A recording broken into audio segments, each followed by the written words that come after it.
Hello once again, internet film friends, and welcome back to the Nerd Loft. Now, to pull back the curtain a little bit on this video, it is another really hot one, so I'm going to try and keep this as swift as possible because it's going to get warm up here. And obviously, if I keep it going for too long, technology starts to melt and things start to break down, and I don't just mean my mental state. But there was a surprise release on Disney+. I say surprise release, it had obviously been advertised that it was coming out, but the release of it was a little bit of a surprise to me because I didn't expect a film like this to come out immediately onto a streaming service pretty much for free.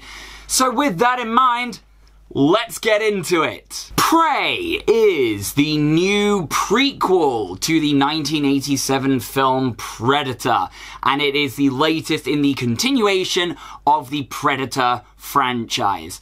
And that's kind of all you really need to know going into this. The way that I see this film is that if I had known as little as possible about this film before going in, I would have been so delightfully surprised that this is a Predator prequel that I would have just been overjoyed at the fact. I mean, for all intents and purposes, they could have marketed it as the middle part of Eat, Pray, Love, and I probably would have bought that fact. You see what I did there? Eat, Pray, Love? Alright. But the twist on this film is that it takes place in 1719 Middle America in a Comanche Native American tribe. So everything is a little bit more scaled back as far as the scope of the film goes. And I've got to say that this is by no means detrimental to the film. If anything, it is a benefit to the storytelling of the film by stripping back all of the gloss and glamour and sheen of it being in a modern day setting, taking it back to a smaller scale film, the likes of which hasn't actually been seen in a Predator film since Predator. I mean, sure, Predators did very well at replicating this, but it was set on the Predator home world, and it was kind of focused a little bit more about adding more lore into the Predators as a species. Which again, is no bad thing. In my opinion, I feel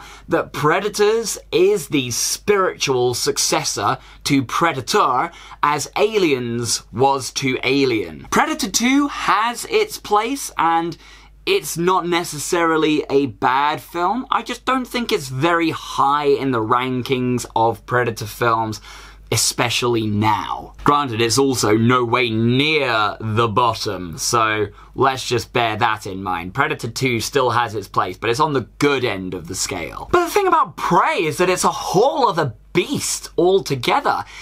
Everything about this film is scaled back to its bare bones, and even though it had the budget of a full-blown cinematic release of a Predator franchise film, it got released straight onto Hulu, or Disney+, which owns Hulu in the UK. So you're essentially getting a full-blown cinema-scale film that's been kind of scaled back, visually speaking, to a tight 1 hour 40, absolutely for free. Now, as far as the progression of the film goes, I really like the slow build up to it. I would say that the first half, maybe at maximum 2/3 of this film is all kind of character development. Character development for Amber Midthunder's character, who is an absolute badass, and also character development for the Predator itself. Now, what we're dealing with here not only is a more primal, slightly more primitive kind of approach to the setting of the film and the focus of the human aspect of the film, being it a Comanche tribe, but also you're dealing with a very much more primal version of Predator.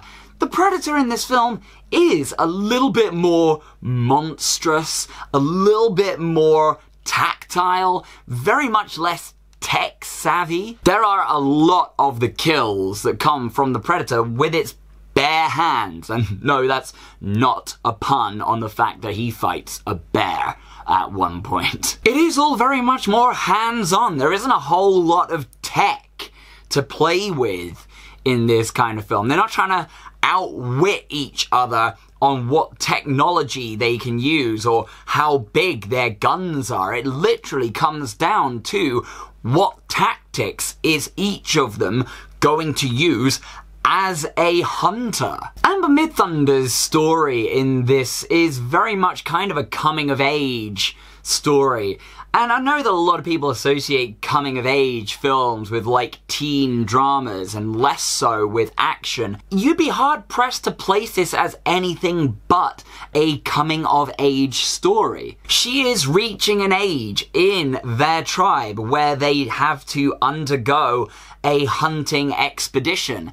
And I feel like that's very much replicated with the Predator at the same time. Now, there are also a few cool callbacks to a couple of the other films as well. There's one line that gets replicated from the original Predator, and I usually don't buy into these references from prequels to a film that's already happened, because it's like, okay, we get it, you're paying homage to the original, but the way that it was used in this film was absolutely flawless, so I'm definitely letting that one slide. And there are also a couple of other callbacks to things like Predator 2 as well. There's a reference to something that gets involved in that film. I won't say too much because it's in the very last act of this film. But everything was executed really well in this film. Amber Midthunder's character was great and an absolute badass.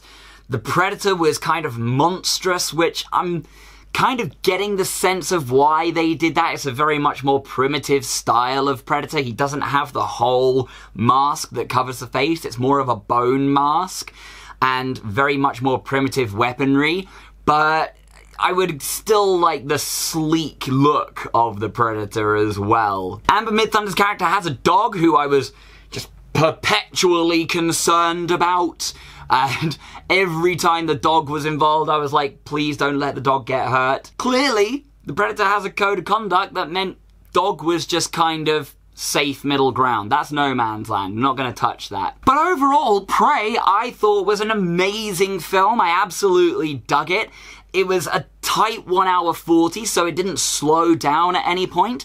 I didn't have to travel anywhere to see it, and I just enjoyed it from start to finish, as you can tell from the Predator blood green that's happening behind me. So with that in mind, Prey gets a solid 4 stars from me. Absolutely check it out. I would even go so far as to say this is potentially the best Predator film that has happened since Predator. Maybe Predators? Maybe they're on the similar level. If anything, I would probably say I prefer this more. But Prey, have you seen it? What did you think about it? What was your favourite moment from the film? Would you watch a continuation of this film in a prequel series leading up to Predator?